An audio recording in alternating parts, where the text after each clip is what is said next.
పరిచర్యలో అభివృద్ధి పొందిన తర్వాత కృప నుండి తొలగిపోతానేమోనని గర్వం వస్తే కృప వెళ్ళిపోయింది. అహంకారమైన మనస్సు మనలో ఎప్పుడైతే వస్తుందో కృప వెళ్ళిపోయింది. అప్పుడు మనం మారిపోతాం, మన మాటలు మారిపోతాయి. మనలో గర్వం అహంకారమైన మనసులో ఇంకప్పటి నుంచి మన మాటలో మన ప్రవర్తనలో మార్పు వచ్చేస్తుంది. అర్థమవుతుందా? అంతకుముందు నా దేవుని పని చేసేటప్పుడు కన్నీళ్ళు వస్తాయి. నేను పట్టలు పరుస్తా, పరవడానికి నేను అర్హుడినేనా అనిపిస్తుంది. కుర్చీలు వేయడానికి నేను అర్హుడినేనా ప్రభు? ఎప్పుడో చచ్చిపోవలసినోడిని. ఏంటి ప్రభు అందరూ వెంకటేశన్న వందనాలు అంటున్నారు ఏంటి ప్రభు? నన్ను అందరూ గుర్తుపడుతున్నారు ఏంటి ప్రభు? రోడ్డు దాటించేటప్పుడు నాకు అందరూ వందనాలు చెబుతున్నారు ఏంటి ప్రభు? అయ్యో బాబోయ్, నేను చెబితే కూడా చెప్పనోళ్ళు అని కళ్ళమ్మడి నీళ్ళు వచ్చాయి. ఇప్పుడు మారిపోయింది. హల్లెలూయా. నాకు ఇల్లు ఇవ్వట్లేదు ఇక్కడ, అసలు నా స్థాయిది కాదు. అర్థమవుతుందా? ఎందుకురా రే పరిచర్యకి రావట్లేదు, ఎందుకురా సేవలో నుంచి వెళ్ళిపోయామంటే నాకు ఇలువ లేదు. ఈడు ఇలువ అంతకుముందు సోపరిలు. నేను చాలాసార్లు ఏడ్చిన సందర్భాలు బోళ్ళని ఉన్నాయి. స్తోత్రం చెప్పాలి. నేను నా మొదటి స్థితి చెప్పుకోవడానికి నేను ఏనాడు సిగ్గుపడను. ఎందుకంటే నా మొదటి స్థితి చెబితే నేనేం ఒకవేళ నేను తగ్గానంటే నా ప్రభు హెచ్చించబడుతున్నాడని అర్థం. నేను తగ్గకపోతేనే దేవుడు తక్కువ చేయబడతాడు. ఇదే రోడ్డు మీద సీజన్లో ముఠావాణ్ణి, సీజన్లో బల్లారిక్షావాణ్ణి నేను. అర్థమవుతుందా?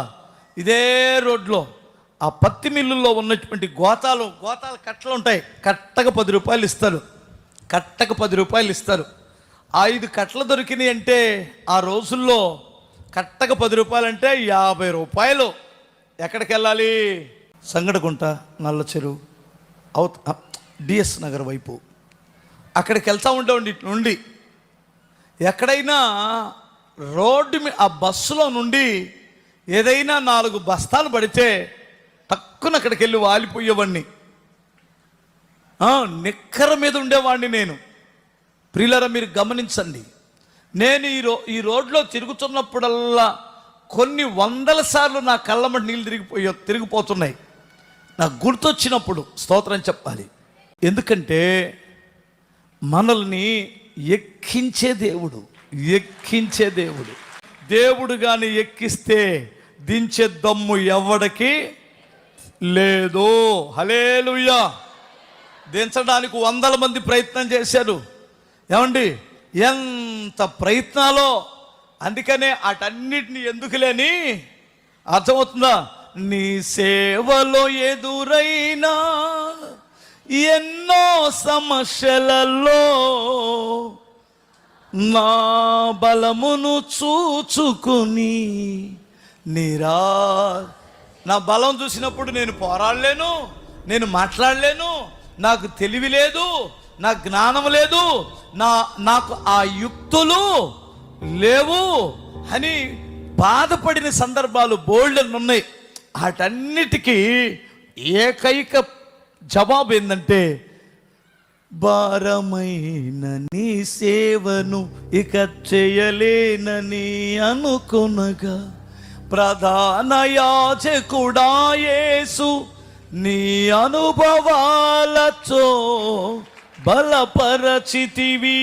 ఆయన అవమానాలు పొందాడు, అదొక అనుభవం. ఆయన్ని చాలాసార్లు కొండ మీద కింద వేయాలి, నాశనం చేయాలని చూశారు, అదొక అనుభవం.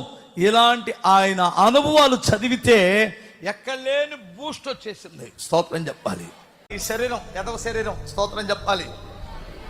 అప్పుడు ఆయన కొండెక్కుతాం, ఆయన శిఖరం మీద నిలుచుంటాం. అది అంటాడు నా దేవుడు, నేను నిన్ను చేరతీయడమే కాదు, నిన్ను భద్రపరచడమే కాదు, నిన్ను ఎక్కిస్తాను.